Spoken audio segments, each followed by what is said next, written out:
మిత్రులారా నమస్తే, నేను మీ ప్రసాదమూర్తి. మొత్తానికి పోసాని మురళి అరెస్ట్ అయితే జరిగిందండి. అందరూ ఎప్పుడెప్పుడా అని ఎదురు చూస్తున్నారు, కానీ అసలు జరగదు అనేటటువంటి అనుమానం అయితే ఎవరికీ లేదు. అరెస్ట్ జరిగి తీరుతుంది. అది ఎప్పుడు జరుగుతుందా అనుకున్నది రాత్రి జరిగింది. బుధవారం రాత్రి 8:45 8:45 ప్రాంతంలో హైదరాబాదులో ఆయన నివాసంలో మైహం భూజాని అపార్ట్మెంట్లో ఆయన నివాసంలో అరెస్ట్ జరిగింది. ఆంధ్రప్రదేశ్ అన్నమయ్య జిల్లా నుంచి వచ్చినటువంటి పోలీసులు ఆయన్ని అరెస్ట్ చేశారు. హైదరాబాద్ పోలీసులు పర్మిషన్ తీసుకున్నారు. ఆయన కేసులు వివరాలన్నీ కూడా వివరించి ఆయన్ని తీసుకువెళ్తారు. ఆయన్ని బహుశా ఈరోజు ఆంధ్రప్రదేశ్ రాజంపేట కోర్టులో హాజరుపరిచే అవకాశం ఉంది. మిత్రులారా, పోసాని మురళి అరెస్టు ఎందుకు జరిగింది అంటే ఆయన నోటి దోల కారణం అని అందరూ అనేస్తారు. కేవలం నోటి దోల, నోటి దురుసు ఇదే కారణమా? ఇంకా రాజకీయ కారణాలు ఏమన్నా ఉన్నాయా? ఆ విషయాలు కూడా ఒకసారి ఆలోచిద్దాం. అసలు అరెస్టు దాకా వెళ్లాల్సినటువంటి అగత్యాన్ని ఆయన ఎందుకు తెచ్చుకున్నాడు, ఏమిటి అనేటటువంటి దాన్ని కూడా ఒకసారి మనం ఈ వీడియోలో చూద్దాం. నేపథ్యం ఏంటి, ఆయన మీద ఇన్ని కేసులు దాదాపు ఆంధ్రప్రదేశ్లో అనేక జిల్లాల్లో, విజయవాడ నుంచి అనంతపురం దాకా అనేక జిల్లాల్లో అనేక ప్రాంతాల్లో అనేక కేసులు పెట్టేశారు. జనసేన కార్యకర్తలు ముఖ్యంగా ఆయన మీద కేసులు పెట్టారు. తెలుగుదేశం పార్టీ కార్యకర్తలు కూడా ఉండొచ్చు. సో ఏమిటి మిత్రులారా, మన పెద్దలు చెప్పారు, కాలు జారితే కడుక్కోవచ్చు కానీ నోరు జారితే తీసుకోలేమురా నాయన అని. అలాగని చెప్పి మీరు నోరు కుట్టేసుకొని ఊరుకుంటామా? అన్యాయం జరుగుతుంటే, అక్రమాలు జరుగుతుంటే మనం మాట్లాడమా అంటే మాట్లాడాలి, తప్పదు. నువ్వు హృదయం ఉన్నటువంటి మనిషిగా, న్యాయం వైపు సత్యం వైపు నిలబడేటటువంటి మనిషిగా స్పందించేటటువంటి హక్కు నీకుంది.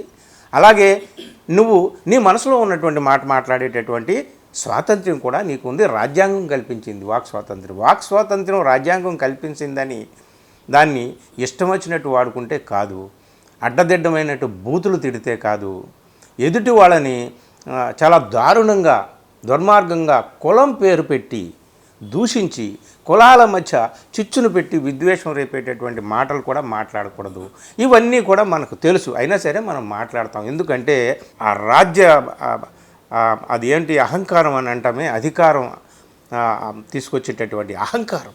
పోసాని మురళి కథ ఇప్పుడు కాదు, సరే ఇప్పుడు ప్రస్తుతం ఈ నెల 24న అన్నమయ్య జిల్లా రైల్వే కోడూరు నియోజకవర్గంలోని ఓబులవారి పల్లె పోలీస్ స్టేషన్లో జనసేన కార్యకర్త మణి అనే జనసేన కార్యకర్త పెట్టిన కేసు ఆధారంగా ఇప్పుడు అరెస్ట్ జరిగింది. ఇది సరే, ప్రజల మధ్య విద్వేషాన్ని రెచ్చగొట్టేటటువంటి మాటలు మాట్లాడాడు, బూతులు మాట్లాడాడు, అలాగే కులం పేరు పెట్టి దూషించడం చేశాడు. ఇట్లాంటివన్నీ కూడా అనేక సెక్షన్స్ మీద ఆయన మీద కేసులు పెట్టారు. ఇప్పుడు ఈ అరెస్ట్ జరిగింది. ఇది ఇప్పుడు జరిగినటువంటి వ్యవహారం. అయితే ఒక్కసారి రీల్ వెనక్కి తిప్పుదాం. రీల్ వెనక్కి తిప్పితే ఈ పోసాని మురళికి తెలుగుదేశం, ముఖ్యంగా చంద్రబాబు, జనసేన అధినేత పవన్ కళ్యాణ్ వీళ్ళ మీద ఇష్టం వచ్చినట్టుగా మాట్లాడడం అనేటటువంటిది 2019లో వైఎస్ఆర్సీపీ అధికారంలోకి రాకముందు నుంచే ఈ బూతుల పంచాంగం అనేటటువంటిది మొదలుపెట్టాడు ఆయన. అప్పటి నుంచే వీళ్ళ మీద చంద్రబాబు నాయుడు కానీ, పవన్ కళ్యాణ్ కానీ, ఆ రెండు పార్టీలకు సంబంధించినటువంటి వ్యక్తుల మీద కానీ ఇష్టం వచ్చినట్టుగా మాట్లాడడం అనేటటువంటిది అంతకుముందే మొదలుపెట్టాడు. కాకపోతే ఇంకా తారాస్థాయికి శృతి మించింది ఆయన బూతుల పురాణం. ఇక కట్టలు తెంచుకొని ప్రవహించినటువంటి నేపథ్యం ఎప్పుడే అంటే వైఎస్ఆర్సీపీ అధికారంలోకి వచ్చాక ఆయన్ని ఆంధ్రప్రదేశ్ ఫిల్మ్ డెవలప్మెంట్ కార్పొరేషన్కి చైర్మన్ చేశారు. ఎవరు? ముఖ్యమంత్రి, అప్పటి ముఖ్యమంత్రి శ్రీమాన్ జగన్మోహన్ రెడ్డి గారు. ఎందుకు అంటే ఆయన ప్రత్యర్థుల్ని, ఆయన రాజకీయ శత్రువుల్ని చక్కగా హాయిగా ఏ ఖర్చు లేకుండా తిడుతున్నాడు కదా ఆయన. సో తను చేయాల్సినటువంటి పనులు ఇతరులు చేస్తే హాయిగా వాళ్ళకి కూలీ డబ్బులు పడేయచ్చు కదా. కొంచెం పెద్ద మనుషులు అయితే వాళ్ళకి కొన్ని పదవులు కట్టబెడతారు, అంతే. ఇది ఆ పార్టీ ఈ పార్టీ అని కాదు, అన్ని పార్టీల్లోనూ జరిగేటటువంటి వ్యవహారమే.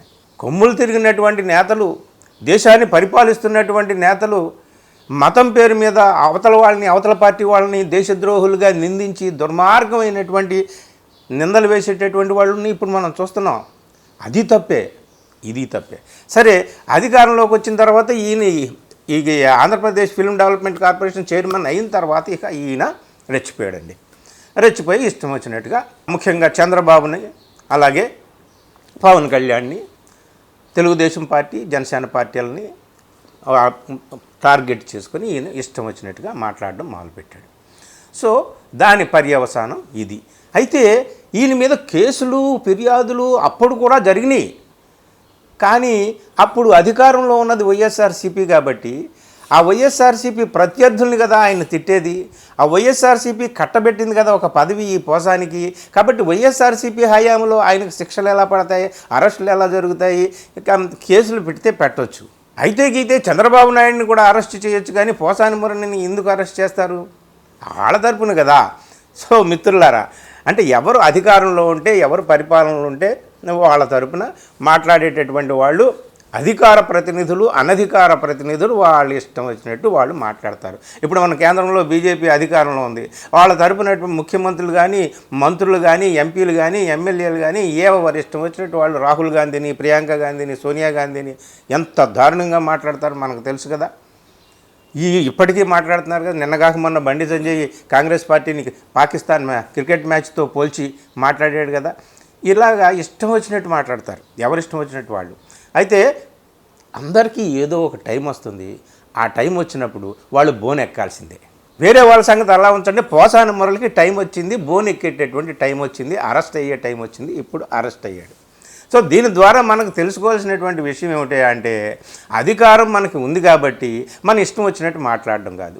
వాక్ స్వాతంత్రం మనకి ఉంది కాబట్టి మనం ఇష్టం వచ్చినట్టు మన భాషని ఏ విధంగా ప్రయోగిస్తున్నాము, ఎవరి గురించి మాట్లాడుతున్నాము, ఎలాంటి మాటలు మాట్లాడుతున్నాము అనేటటువంటిది కొంచెం కాస్త సంయమనంతో, కొంచెం సభ్యత, కొంచెం సంస్కారం, ఆ భాషా సంస్కారం అంటామే, అది పాటించాలన్నమాట. విమర్శించే హక్కు ప్రతి ఒక్కడికి ఉంది.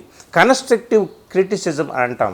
నువ్వు చేసేటటువంటి విమర్శకు ఒక కారణము, ఒక హేతువు ఉండి దాన్ని నువ్వు చెప్పగలిగితే అప్పుడు దానికి ఒక పరమార్థం ఉంటుందన్నమాట.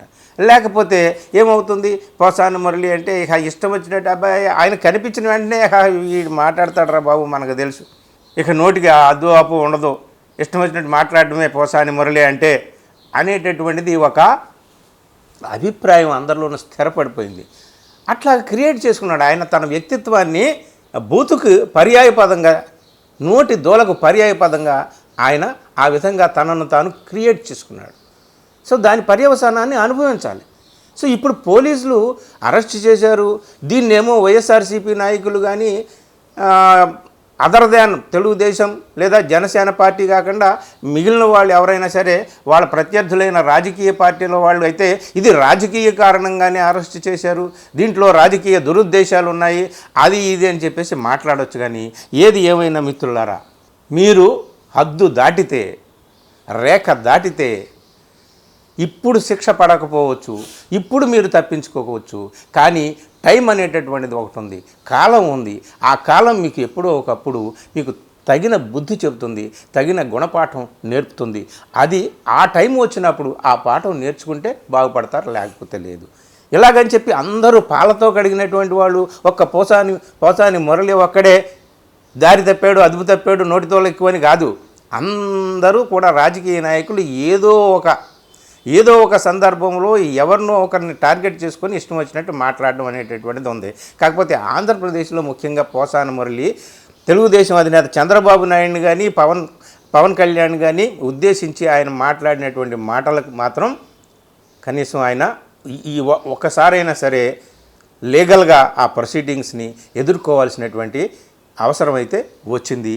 అయితే చూద్దాం చట్టం ఏం చెప్తుంది, న్యాయం ఏం చెప్తుంది, ఈయనకి ఏం శిక్షలు వేస్తుంది, ఈయన మీద పెట్టిన కేసులన్నీ, సెక్షన్స్ అన్నీ సరైనవా కాదా అనేటటువంటిది మనకిక్కడ కాదు. రాజకీయాల్లో ఉన్నా, రాజకీయంలో లేకపోయినా నీకు ప్రత్యర్థి వాడు ఎంతటి వాడైనా సరే, వాడి మీద నీకు ఎంత కక్ష ఉన్నా, నువ్వు మాట్లాడాల్సి వచ్చినప్పుడు బహిరంగంగా నువ్వు మాట్లాడుతున్నప్పుడు నిన్ను అదుపులో పెట్టుకుని నువ్వు కంట్రోల్ చేసుకొని మాటల్ని ఆచితూచి మాట్లాడాలి. లేకపోతే ఎప్పుడో ఒకప్పుడు బోను ఎక్కాల్సినటువంటి పరిస్థితి వస్తుంది. ఇదిగో పోసాని మురళికి ఇప్పుడు వచ్చినట్టు. చూద్దాం ఆయన పట్ల చట్టం ఏ విధంగా స్పందిస్తుందో. ఏది ఏమైనా ఇది అందరికీ కూడా ఇష్టం వచ్చినట్టు నోరుంది కదా అని ఇష్టం వచ్చినట్టు మాట్లాడే వాళ్ళకి అందరికీ కూడా ఈ కేసు పోసాని మురళి కేసు ఒక గుణపాఠం కావాలి. Thank you.